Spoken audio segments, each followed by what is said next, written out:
Connecticut, you asked for it. The next round of cuts is on you. Connecticut, you were warned about Ned Lamont's record on education, a record that feigns support while leaving districts to survive on stagnant funding. Underfunding schools isn't responsible. It is the slow mortgaging of our children's future. And still, you voted for him. You validated his actions. You excused promises made to fully fund education and fix the tax code. I can no longer blame the cuts on Lamont alone. The next round of cuts is a responsibility that many share.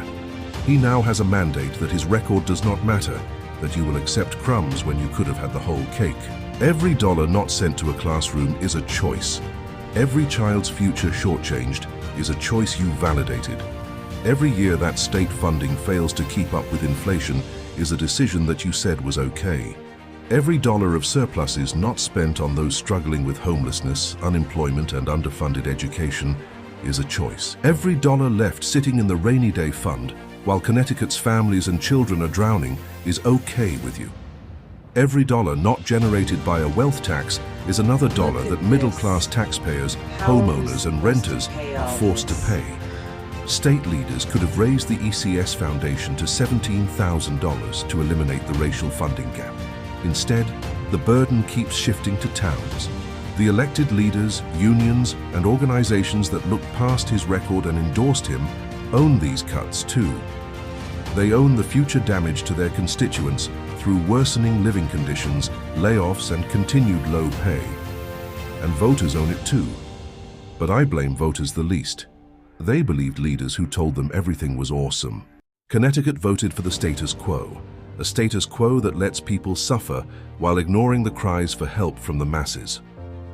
At Blackham Elementary, I saw a harbinger. Lamont's team left their cars running for over 30 minutes at a campaign stop. It was a symbol. Keep the engine running for the comfort of the wealthy, while the poor deal with the health impact. He showed up for a photo op and left the most vulnerable to deal with the exhaust. That is what underfunded education looks like, a frozen formula. Then the community is left to deal with the exhaust. Rising costs are inhaled by children and vulnerable families.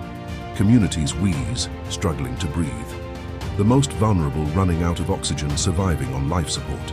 Connecticut's children should not have to pay for the poor choices of adults. If Connecticut values education, it must fund it. Raise the revenue needed from those most able to pay. Drop the guardrails. No more surpluses while people suffer. Stop pretending flat funding is support. Every dollar withheld is kids being told to wait. It is a moral travesty.